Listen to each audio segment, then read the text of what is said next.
Soifua manuel nei fo esa TanieluSamoa lo mai o le whaapoponga o Tala Vaifanua. Alau Samoa Entertainment TV mai pia ile nei fo itula. O le fiongal minister am tanga renga o soifua maloloina va awa o lo fipo. Na whaaleoina le whaaftai ile te tala aloa i o le whalmai o tonga fiti whaasaina. Wa whai ai le technical building o le tupuatam seseme o le hospital mo to atua. Talu mai le asa lua sfulvalu a perila wana nafi. Mai sa awaile kulupu lona luas fulfa fo mai whaapitoa mai saina. O malelanto ampasa o Fei Ming Xing. Sa unanga whaaftai al minister, e mole fale mai o tonga fitinga wha asaina. Male tau au ina o mea lofa mai le vasenga o fo mai asaina. Le People's Republic of China, ile wha awo mo le fsosoani mai pea ile matanga luenga le soifo malolo ina Samoa. O le vasenga o fo mai o i nei, o taitai mai e Dr. Song, na fea ile saunanga whaaftai al minister ai o mea whainga luenga e fsosoani ile fale mai o tonga fitinga wha asaina. O le Traditional Chinese Medicine Clinic o whaalau tele atu ai foi, tonga fitinga whaatino i Samoa ai o le au nanga mtanga luenga o le soifua malolo ina e pe on saunolo na minister. O le tumalo fale alili tasi le wo o GL por kalame o lo whaanga solo nei le whainga luenga a le Samoa Victim Support Group. Ma whaatupe e malo au whaatasi le UN Trust Fund ma le UN Women. O le aunga o le whaalau iloa atu leo awala i whaatonton wai sa wangai a inga manuu e peo na mole mawina i a fiu anga o sa Leilua po tasi ma vau vai. O le langolango le tu malo e a o fia le awa yatu a le whawhenga inga Reverend le tone Willi o le whaka sa po tasi e whaamanuia i le whaamoe moe. O le porkalame o le asolo na lua lena pa u i le asolua na tau lai i le tu la fono mo le au nanga o mea whai o sa uma. E peo na whai ai fo la sanga a le SVSG Law Center po le vaenga o tu la fono a le to manga. Ma le fola sanga le Samoa Police ai o le matanga alwenga o whaamasinonga. O saunoanga na mawaisi la fio sui mai a fio anga i le tu la fono o lo pui pui ai le tangata ai au nanga o lo mau e fsoswani i le tangata wa a fia i sa wanga ai o a inga lima vai vai. O le asolulu o le soe se e aile porkalame i awala e mawhai o na tua i aile ainga pei o se pisinisi e whaatino e awa e seile lima vai vai ma le ola whaalangolango o se tasi o mafuanga e tali tonu le to manga e afua i sa wanga i ainga.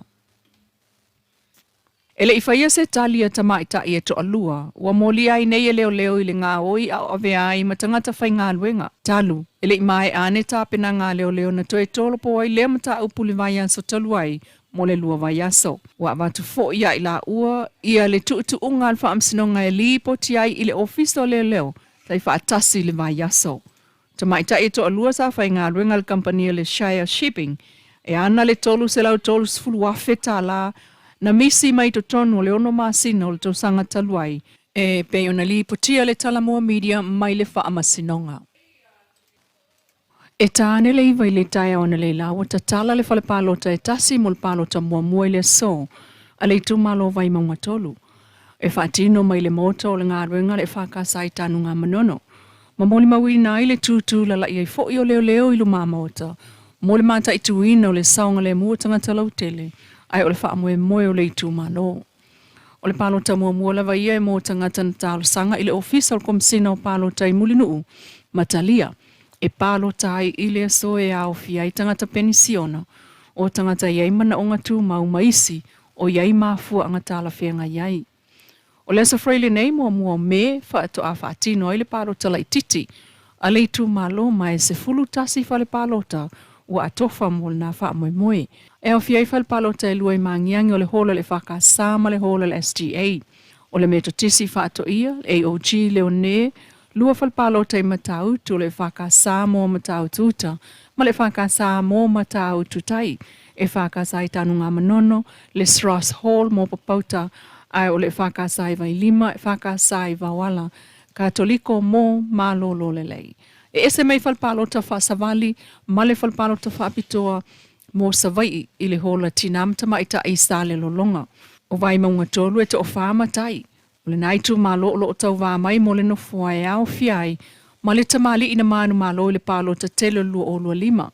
O O le isi leitu malo te leo o atu i le luas fulfao na fioanga ma le faita wafe o lona lola peitai. O le tele o nā tangata palo te sao lato langlango ina vang wha upo fai a le HRPP, Human Rights Protection Party. E peo na manu malo o mai ailo lato sui lea ua wha mawai a e lei atoa sona tau sanga i le nufua.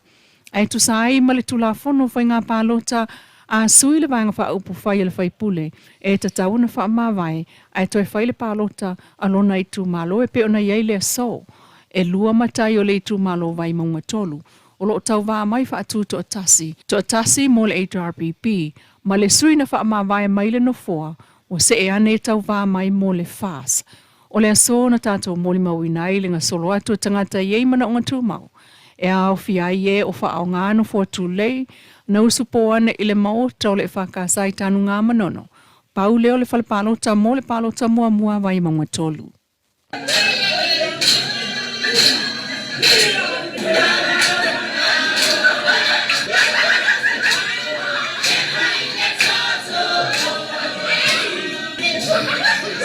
O la ngona le fia talitali e ma whaasoa ai le na mōli mawina i le latal selau tina no fotane o le porkalame le to manga moe popuangatia le na whai le Kiko's Cafe le asona nafi walua i nei aso lua so o wha awau le nei porkalame o le au maia whaatasi leo tina no fotane i vaenga o le atunuu e whaasoa o la tau sila fia ai o whaamonianga o le porkalame no fotane lea o lo la tau wa o fia ai totonu ma whaatupe e le whaalapo ptonga o malo Europa.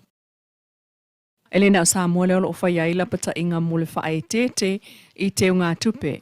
O lo whaia fo i lapata inga lama i New Zealand ana pulenga o maketi tau tupe po le New Zealand Financial Markets Authority o le Reserve Bank of Tonga, Australia ASIC, United States regulators and Canadian security regulators ai o le Central Bank of Bahamas, ai o le Central Bank of Bahamas. O le lapta ingal fal tupe tu tonu Samoa le Central Bank o le BG Wealth DSIX o atangia mai ai falling o le bonsai style scheme e au fia ili whaatua tele mai o tangata e awai o le vavena tala o lau tupe o invesi o se awala e whaatua sina ai tangata e moni tu aingo investment nei peitai. O ta ua tangata poto whaapitua i nei tu aingo investment e ta ua la valo sila fia o le SSenga o le real crypto investing male ave o lau tupe i se company e tau wha ole po scammers, unregulated company. Ma ia manatua fo'i mo le taimi nei e le i whaatanga ina le whaatu la fono i Samoa o le cryptocurrencies. Lona winga a whai te invest i le crypto e whai la vai oe lau suenga mo le saunga le mua lau tupe. Ai au na e sila fia e te le lava e se senga o le investing in cryptocurrency directly ma low investi ile company le ilai sene ina faltu la fono e trade mo oe.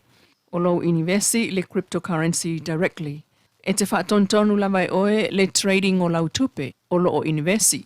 Ai o le investi ile company le ilai sene ina faltu la fono. O lo wha moe lea ile isi tangata na te whaia le trading po le whaatonton wina controlling o lau tupe o lo o invest. E tuli lo ina pēr tātou telefou le mata upule nei i Samoa. Ai o tala na yo Vaifanua lau Samoa Entertainment TV le nei tūla manuia tau le mango toe o le nei fo ia salulu. Se whaapoponga le taimi lava le nei i le asoa tai au.